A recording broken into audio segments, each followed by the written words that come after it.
ஹாய்ப்பா, எல்லாரும் எப்படி இருக்கீங்க? எல்லாரும் கண்டிப்பாக நல்லா இருப்பீங்க. அதே மாதிரி நாங்களும் ரொம்ப நல்லாயிருக்கோம். இன்னைக்கு நம்ம என்ன பார்க்க போகிறோம் அப்படின்னா, நான் வந்து உள்ளன் த்ரெட்டு, அதாவது உள்ளன் நூல் வச்சு நம்ம வீட்டில் அந்த தோரணம், அந்த நிலவாசலுக்கு போடுற தோரணம், அது நிழல் வாசலுக்கும் போட்டுக்கலாம், இல்லை சாமி ரூமுக்கு முன்னாடியும் போட்டுக்கலாம், இல்லை நம்ம ஏதாவது வந்து வீட்டில் வந்து பூஜை பண்ணுறோம் அப்படின்னா சுவாமி சிலைக்கு வந்து இதை கூட போட்டுக்கலாம். ஸோ அந்த மாதிரி தோரணம் வீட்டில் எப்படி பண்ணுறது அப்படின்றத நான் காட்டுறேன். நீங்கள் பார்த்துக்கிட்டே வந்து நான் சொல்ல போகிற இந்த விஷயத்தை நீங்கள் கேளுங்க. என்ன அப்படின்னா, தைப்பூச விரதம், அதாவது பிப்ரவரி 11 தைப்பூசம் வருது. அதை பற்றின சில தகவல்கள் தான் நான் உங்களுக்கு கொடுக்க போகிறேன். நம்ம டிசம்பர் 25 48 நாள் தைப்பூச விரதம் இருக்கும். சிலர் வந்து அதாவது அதில் பாதி 21 நாள் தைப்பூச விரதமும் இருக்காங்க.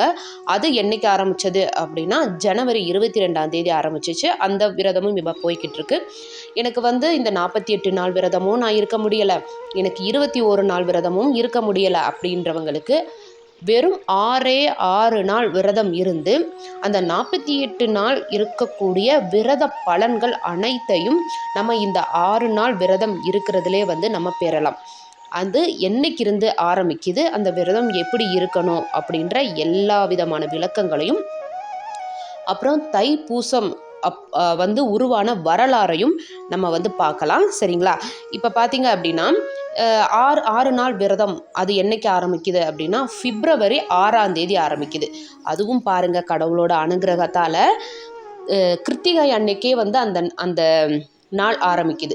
அதாவது பிப்ரவரி 6 கிருத்திகை அன்னைக்கே வந்து நம்ம விரதத்தை ஆரம்பிக்கிறோம். அன்னைக்கு ஆரம்பித்தோம் அப்படின்னா கரெக்டாக பிப்ரவரி 11 6 நாள் கணக்கு வந்து நம்மளுக்கு வரும். அன்னைக்கு தைப்பூசம் 6 நாள் கணக்கு நம்மளுக்கு வரும். ஓகேங்களா? அந்த 6 நாள் விரதம் இருந்து முருகபெருமான மனதார வழிபடும் போது நீங்கள் என்ன வேண்டி அந்த விரதம் இருக்கீங்களோ அந்த விரதம் கண்டிப்பாக நடக்கும். ஓகேங்களா? அது எப்படி இருக்கலாம் அப்படின்னா, இப்போ நீங்கள் வந்து அன்னைக்கு, அதாவது பிப்ரவரி 6 நீங்கள் ஆரம்பிக்கிறீங்க அப்படின்னா காலையிலே எழுந்து குளிச்சுட்டு முருகபெருமானோட சிலை இருந்தால் அபிஷேகம் பண்ணி பூக்களால் அலங்கரித்து அழகாக மஞ்சள் குங்குமம் வச்சு நெய்வேத்தியம் வச்சு நீங்கள் வந்து விரதத்தை ஆரம்பிச்சிருங்க. நீங்கள் உங்களோட சங்கல்பம் எடுத்துக்கோங்க, என்ன வேண்டுதல் உங்களுக்கு வேணுமோ அதை எடுத்துக்கிட்டு நீங்கள் விரதத்தை ஆரம்பிங்க. சாயந்தரம் 6 மணிக்கு மேலே 6 விளக்கு, அதாவது சட்கோணம் கோலம் போட்டு அதில் சரவண பவ அப்படின்னு எழுதி 6 தீபம் ஏற்றி வச்சு நீங்கள் இந்த 6 நாளும் தினமும் மாலையில் 6 தீபம் ஏற்றி வச்சு முருகபெருமான வழிபடுங்க.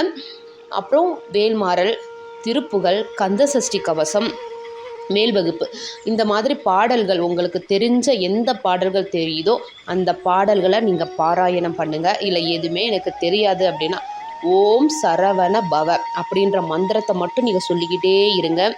அப்புறம் ஒரு விஷயம் பண்ணுங்கள், தினமும் கொஞ்சம் பச்சரிசியும் வெல்லமும் நீங்கள் வந்து மிக்சியில் போட்டு 1-2 அடித்து எடுத்து வச்சுக்கோங்க.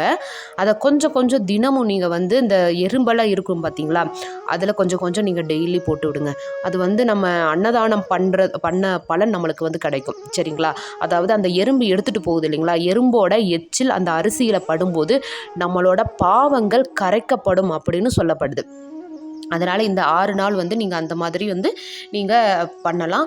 அப்புறம் பார்த்தீங்க அப்படின்னா 6வது நாள் முடிஞ்சன, அதாவது தைப்பூசம் வரும் இல்லைங்களா, அப்போ நீங்கள் கோவிலுக்கு போயிட்டு முருகப்பெருமானுக்கு நீங்கள் அபிஷேகம் பண்ணுறாங்க அப்படின்னா பால், தயிர், இந்த மாதிரி உங்களால் அபிஷேகத்துக்கு என்ன வாங்கி கொடுக்க முடியுமோ அதை வாங்கி கொடுத்து முருகப்பெருமானை மனதார நினச்சி உங்களோட வேண்டுதலை சொல்லிட்டு வழிபட்டுட்டு வாங்க. கண்டிப்பாக உங்களோட வேண்டுதல் எல்லாத்தையும் முருகப்பெருமான் வெற்றி வைப்பார். இந்த நாளை தவற விட்டுறாதீங்க. பிப்ரவரி 11 தைப்பூசம். சரிங்களா? அப்புறம் உள்ளன் நூலை வச்சு 2 தோரணம் நான் பண்ணேன். நிலவாசலை, சுவாமி ரூமில், சாமி சிலைகளுக்கு எல்லாம் போட்டுக்கலாம். நான் வந்து மீனாட்சிக்கு, வரலட்சுமிக்கு மீனாட்சி செப்பரேட்டாக பண்ணியிருந்தேன்.